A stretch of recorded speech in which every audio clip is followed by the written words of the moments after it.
But I told Chase, I'm about to throw for 5 touchdowns. I hope he gets a couple, and it worked out. Huge shout out to the offensive line. I had tons of time back there, and it was also great to see a bunch of different receivers, scoring.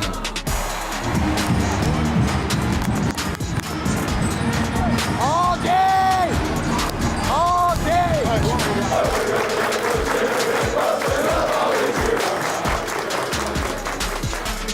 First October Saturday. Good to spend it with you here in South Bend. Well, hopefully get out to a hot start, get going, and get a good lead on them. You put your name on it today when you step out there with a Notre Dame jersey and representing the University of Notre Dame. Your name is on your work.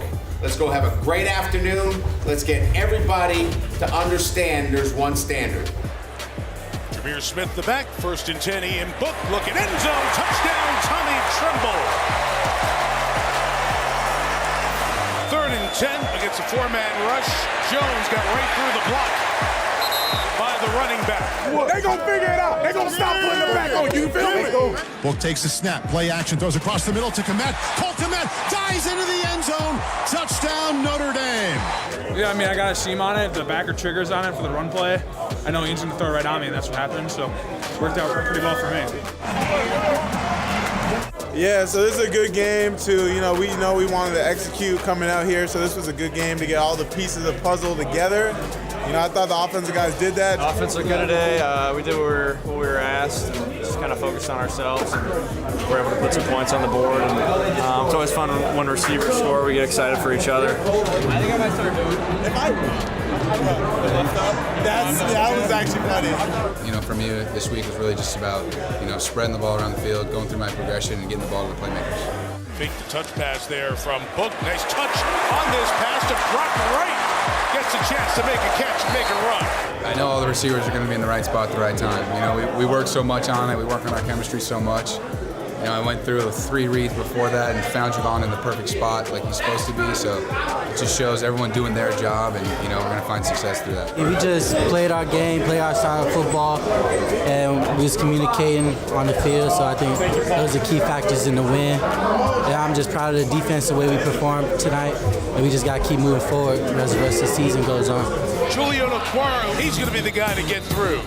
And then a block kick to his impressive Notre Dame resume. All right, great job. Listen, I was really proud of the way you guys handled yourself. It was mature. It was the thing that a football team that has a clear vision of what it wants to accomplish. That's what it was. And then you played the way you needed to play today. Great shout out on the defense. It's hard to shout out anybody in college football. Congratulations to the defense on the shutout. You do the things necessary to win. You enjoy it. Be smart, do the right things, because you know what's in front of us. Our rival comes here. We know what we need to do. We have to up everything in terms of our traits. We have better traits, they'll have to be on display. Around this group, that's the last thing you need to worry about.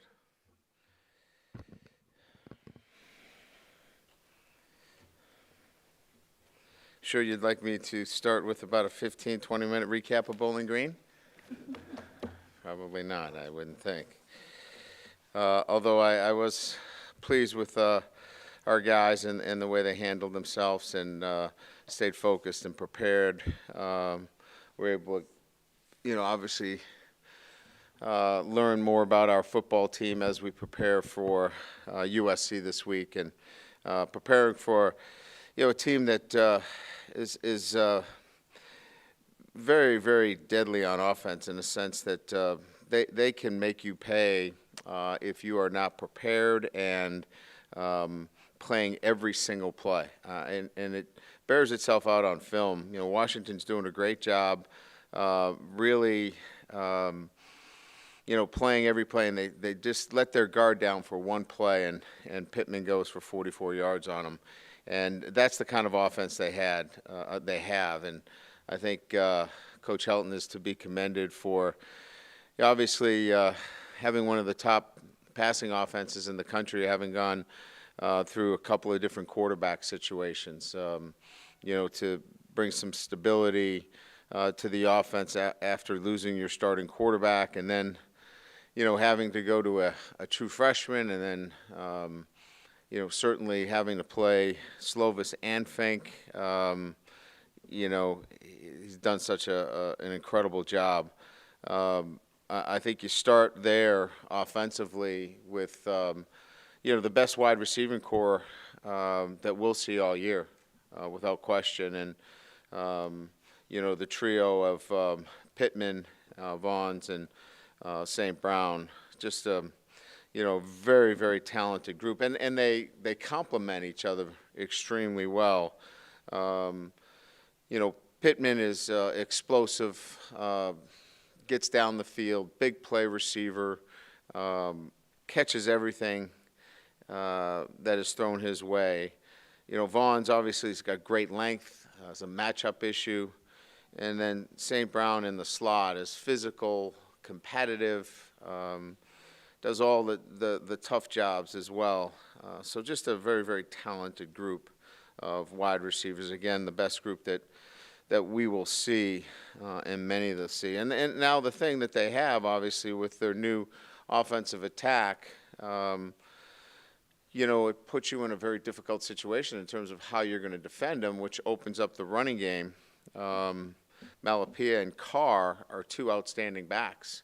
Add Marquise Step to the mix. Now you've got a downhill, big physical runner.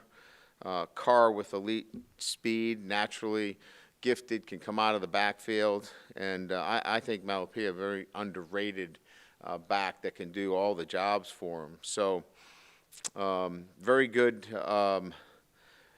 complement to their passing game. We expect Slovis to start, obviously. As a true freshman, he's been really, really good. Shows savvy and poise, very good arm talent, can throw the ball all over the field, and extremely accurate, throwing at over 70% completion. So we'll certainly be prepared for both, but, expecting Slovis to start. Offensive line, extremely athletic. They fit very well to the new scheme that they're running in the air raid attack, and have done a really good job at doing the job that they're asked to do. Defensively, I really like where they have come defensively. A much more physical presence on the defensive line. I think across the board, it's just a unit now that can hold up. They're in 4 down instead of 3 down. You've got Rector, who's a 3-year starter. They're getting great play out of the freshman Jackson, and inside, the 2 tackles are as good as we're going to see, and they're very difficult to move inside. Linebacker core. I think Houston's been there. It seems like every year we turn on the film, Houston's there. He's a 3-year starter. Gio is back, playing the Mike linebacker position. Very instinctive.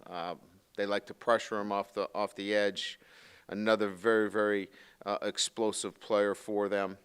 And then they nickel out quite a bit in the backfield. They've been banged up a little bit. It looks like they're getting some guys back in the backfield, but that's Havunga is the guy that makes that a very, very good unit back there. He is very good against the run. He can cover, very physical, instinctive, an outstanding football player back there. And, again, some very good athletes in the back end, as you would expect from USC, and they are in good position to make plays. It's a really good football team that we'll have to be our best at. They've got excellent return men. We're going to have to be on top of it in special teams, and should be a typical Notre Dame USC battle. Should be a great football game, and we expect a great challenge. So looking forward to it. I know our guys are excited. I'm sure they're coming off a bye week, healthy and ready to play their best as well. So that's my take on USC. they've done a really, really good job of putting themselves in a position to challenge for the Pac-12 championship and put themselves in a position to obviously do great things this year. So with that, we'll open up to questions. Brian, you mentioned how strong their receiving core is, and I would imagine there's a great need for cornerback play. I see Kim Hart's already in your two deeps. I'm wondering how comfortable you would be playing him this week or soon in a high leverage situation. Same with KJ Wallace. Can you evaluate those two freshmen? Yeah, I mean, obviously, this is a week where, you'd like veteran presence out there, and so they're on the two deep. I'd rather have Stephen Gilmore on the two deep and some NFL players to match against these guys. But, Dante Vaughn is going to be a guy that's going to play this weekend. We've been strategic in the games that we played, so you'll see him this weekend. He'll be the first man in. And then, from there, that's where, it gets interesting. We'll have to be creative in coverages and make sure that we put our younger players, if in fact they're called on, we'll have to put them in a position to succeed. When Alohi was looking to transfer, I know USC was one of the schools that had an interest in him. I'm curious what you remember of the process, since it's different than a high school or even a grad transfer, the process of luring him here. And I know you guys played against him, but did you really know what you had when he showed up here and was on a recruiting visit? Yeah, I thought I knew exactly what kind of player he was, having gone against him and focusing primarily on, the defensive structure for Navy that week when we played them. I knew the kind of player he was and how well he played against us. So I was pretty certain that this was a guy that we wanted to aggressively go after. Mike Elko handled most of the daily interactions and Coach Polian. So I couldn't tell you exactly who was in it, who the other schools, other than they came to me and said, Coach, are we in on this? Are we good to go down this road? And I remembered the film that I had watched for him, and I just simply gave him the green light to go pursue it. And then last one from me, you had a lot of freshman plays, including a few like Osita and Litchfield, who hadn't played before. Yep. Anybody kind of jump out at you from Saturday that made an impression on you among that freshman class? Folsky looked really good. Isaiah, I mean, he just, has got some traits, at that position that are fairly unique. I think we still continue to really like, what we're seeing from Howard Cross, his explosiveness. So not to mention the others that you mentioned, I don't know that there was a guy that was out there that we felt like he doesn't belong here. So it was a good day to get some evaluation, and in particular a lot of the defensive players. Right. One of the guys, the threshold guys we didn't talk about yesterday was Kaiser. You still have some flexibility there, I guess. Where are you with the idea of redshirting him, or still using him the way he's been? Yeah, I think that you can probably see that we're going to be very careful with guys that if they're not making more of an impact other than one or two special teams. We don't want to jeopardize a year in those kinds of situations. We've had enough conversations with our guys internally that they know where they stand without giving away too much. You can be assured that we're not going to be surprised about somebody playing too much or too little. And the idea of seekers of contact among the wide receivers, Chip, I guess, has that phrase, and they all talk about it, not running out of bounds, looking to get that extra yard or two. How pleased are you with your receiving group, including the tight ends, I guess, in terms of running people over when necessary, or just being physical after the catch? Yeah, I think it's part of, you know, when it's part of what you're coaching and talking about on a day-to-day basis. It's I think that they understand what we're asking for. We don't want them to be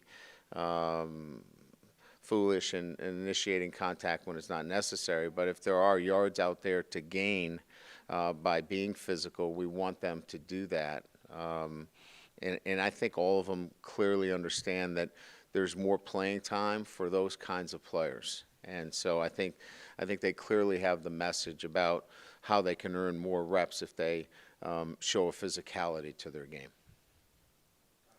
Brian, I'm on the redshirting topic. What is the process for you guys? How intricate is the plan going into the season of who you guys want to redshirt and how you want to manage those 4 games? And is that something you reevaluate every week? And is there someone in charge on game days to make sure guys don't get in, or if there's a borderline where the guy maybe needs to go in to make that decision on the fly? Yeah, I have coordinator meetings on Sundays and Tuesdays to kind of set the week as to who is on the depth chart, who are guys that are touchable and who are untouchable. And so we start the year in a similar fashion as to who do we see as guys that are probably going to be playing in some capacity all year, and who are, let's get a look at them in the first few weeks and see where we are. And I think you can see some of those guys that are starting to kind of show themselves. And then let's pick 4 games. So I think there's like kind of 3 different groups that those guys fall into, and now it's starting to kind of shake itself out. So I wouldn't say it's very complicated or intricate. I think it's about evaluation, and it's about seeing guys that can help us win football games in roles. Those guys that are playing significant roles in more than special teams, well, those are easy decisions. It's the guys that are in limited roles and how those limited roles can either be parceled out to 4 games, or these guys are just too good and they have to play in special teams because they're impacting us. And then some seniors have been under consideration for a red shirt. What is that discussion like with those guys, and do you need to commit to them that they're able to come back for a 5th year, and then do they need to commit to you because they could certainly easily grad transfer out if they so chose as well? Certainly, yeah. They hold the final card in that whole process, but you know, I think there's trust built within the relationships that we have. So those are candid conversations that there can't be 100% guarantee because we're playing for today, and if we need somebody, they have to recognize the fact that we need you right now. You know, certainly some guys have already had to make those decisions that they're committed to this team right now and are playing for this season. You know, we certainly, you know, have player-to-player sit-down conversations and their families regarding those situations. Brian, last year your defense gave up, or your team, I guess, gave up 52 points in the 3rd quarter, so like 4 points per game in the 3rd quarter. This year you've given up 6, both field goals against Georgia.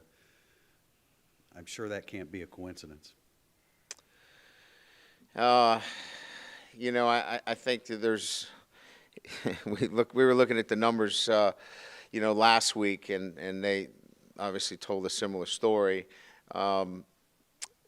Look, it's a team that has played in a system now, you know, for a 2nd season. There's a lot more continuity as a group, and clearly Clark's in a 2nd year of calling defenses. So there's a lot of pieces that are in play, and some of it is just good fortune. So I don't know that we can sit here and count every point, but it's the 2nd year in a system of defense with some, I'd say, more continuity in terms of what we're doing defensively. We in the media always talk about like halftime adjustments, and 99% of us don't know really exactly what that always entails. Yeah. But how good is Clark Lee at doing that? I think the whole group is really good. I think that, Mike Elston and Clark will talk first about any adjustments that need to be made in the front seven. Terry then will talk about anything that needs to happen in the back end real quickly. Bowling Green, we were short on a couple of our calls, in terms of having somebody in a good position on the quarterback. One of their quarterback keeps, we didn't have a safety in a really good position. We had to make an adjustment there. We had, we didn't have an in and out call on a bunch because of, a certain call. So those are the kind of adjustments that are made at halftime that are within your system of defense that you just have to imply at halftime. And so they all meet in my office, the defense, and I'll kind of listen to that, and I'll go into the offense, which is in the coach's locker room. And that one's a little bit different because you're chronicling libraries of plays that you want to use against defensive structures that you're getting because you're not sure what's going to happen. And we were getting a lot of pressures, so these things will go well against what we're seeing. So it's really adjustments based upon what you're seeing and where you need to make the adjustments. With regard to Kevin Austin, does he practice with you on a daily basis? He does, yes. Is there a possibility that he still sees action this season? We'll see. It's a week-to-week situation. Brian, what makes the Notre Dame USC rivalry so special? Oh, the tradition, the going way back. Obviously this game, being played for so many years as a intersectional rivalry. They're not up the street. They're across the country. Great players that have played in it, great coaches that have coached in it, nationally televised, and so I just think the history, the tradition, being played every year, it's one of those rivalries that hasn't gone away, and it's part of college football. Yeah.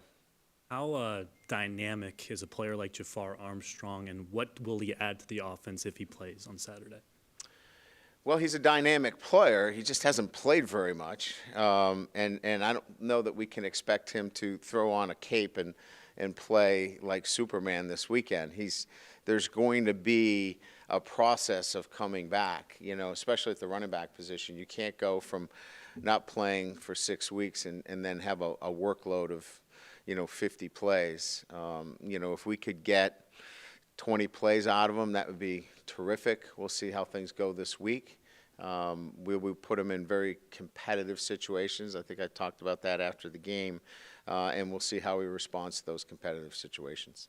I saw that you posted on Twitter a picture of you and your son at senior night at St. Joe. How do you balance being the head football coach at Notre Dame and being a father, and what would it mean for you to see him be a coach someday? Oh, I do not want him to be a coach someday. I can tell you that. There isn't really a balance. And those that say there is a balance are not telling the truth. It's trying to make the time that you have quality time. And so doing things like that are impactful, senior nights, things of that nature is what's most important. And so I think that's what you try to do as a father, is to make those moments impactful when you get the opportunity. Thank you for the question. Hey, Brian, I know you guys are still kind of working your way through Jaffar in terms of where he's at, but if he is able to play for you to some degree, what does he bring to your offense that you're currently missing? Well,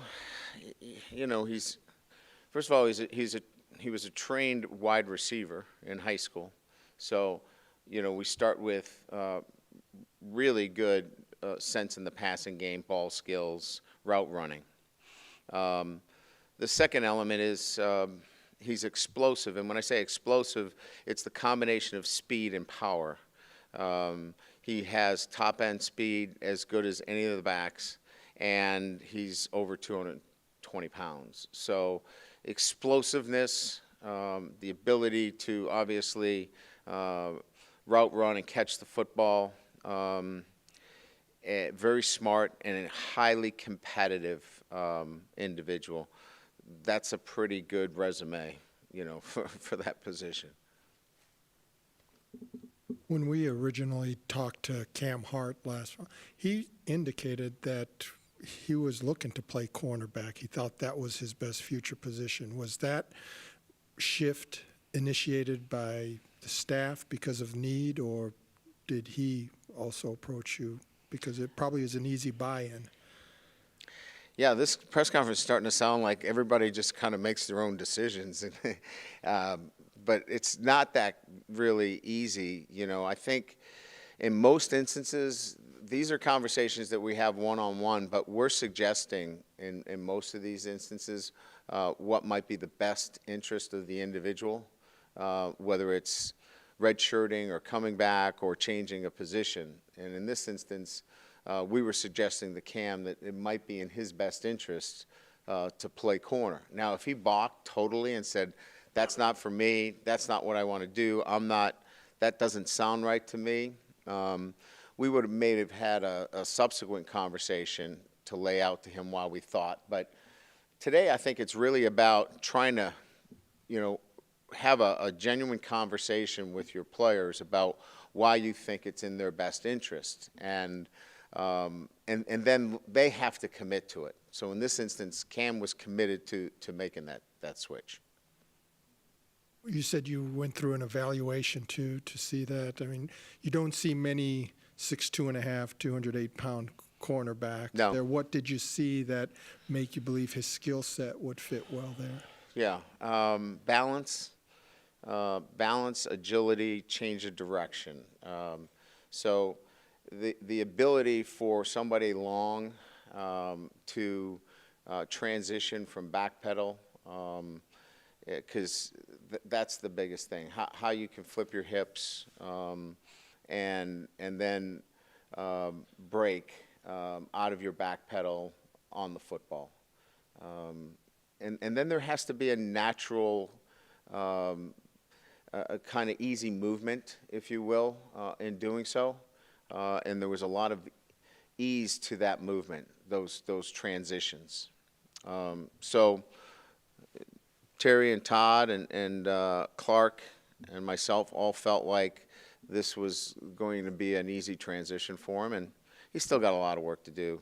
You know, he's far from being, you know, in a position where we feel like, you know, he can go out there and handle it by himself. We would have to be very limited in what we're doing, but so far so good. And do you still look at Houston as a potential contingency option at corner, or do you want to have his reps mainly?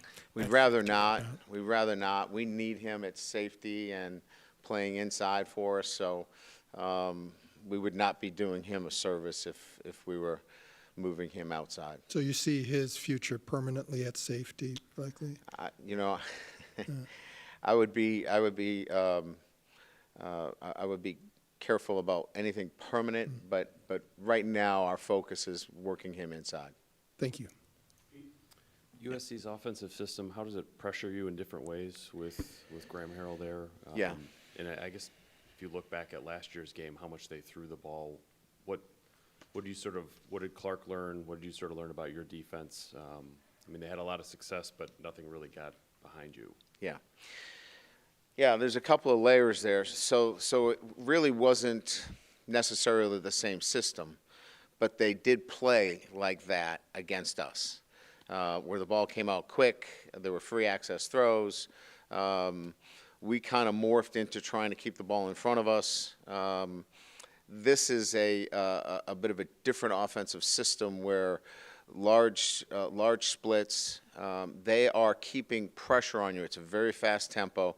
They are keeping pressure on you in that they are looking to push the ball vertically down the field much more than you know, perimeter quicks out and run after catch. This is a big play offense. And if you are short in the box, tackle to tackle, they'll run the football. They had over 230, 40 yards against Washington. Now, it didn't materialize in terms of the scores they wanted, but that's where you have to decide how to play them vertically, and then how are you going to play them? Are you going to play them equal numbers in the running game? And if you are, you've got to be able to hold up in terms of getting them off the field. Is the Utah game sort of indicative of what they're about, where if they can get you one-on-one with a safety, like, that's open to them? Absolutely. It's 100% what they would love is low safeties, one-on-one matchups. If they can get that, that is option number one for them. Changing gears, this is like a big recruiting weekend for you. Yes. I was just curious about the feedback you've picked up from prospects who have already come through about the facilities, whether that's important, whether that turns their head, whether it's just sort of like something on the list that isn't near the top. So we had one event there. It was very well received by both in our questionnaires that we get exit information from. We are going to use it again because of the information we got from that. So that was a one-shot deal, and because of that, it has prompted us to use the facility more. And I guess it's not, I think, a flashy facility like maybe you'd see elsewhere. So I guess in the feedback you get, what do prospects really like about it? An additional piece to everything else. Yeah. Thanks. Brian, one quick one. Excuse me. October, obviously, National Breast Cancer Awareness Month, something that hits close to home for you. What are you most proud of in terms of what the Kelly Care Foundation has accomplished and is accomplishing? I think more than anything else, it's the ability to strengthen, community outreach, here, and be active in this community. Wherever we've been active in the community, but, we've touched, over 150 different organizations just in the greater Michiana area. So, when you're, certainly looking at a foundation, there are different scopes, right? There's research, which is absolutely crucial. And then there's, building foundations for specific causes. And we do have some pillars of community education and certainly health. But one of the things that I think that stands out for me is just being so actively involved in so many different needs here in this community. That has been something that I didn't know that we could touch so many in such a short period of time. Thank you, everybody. Thanks.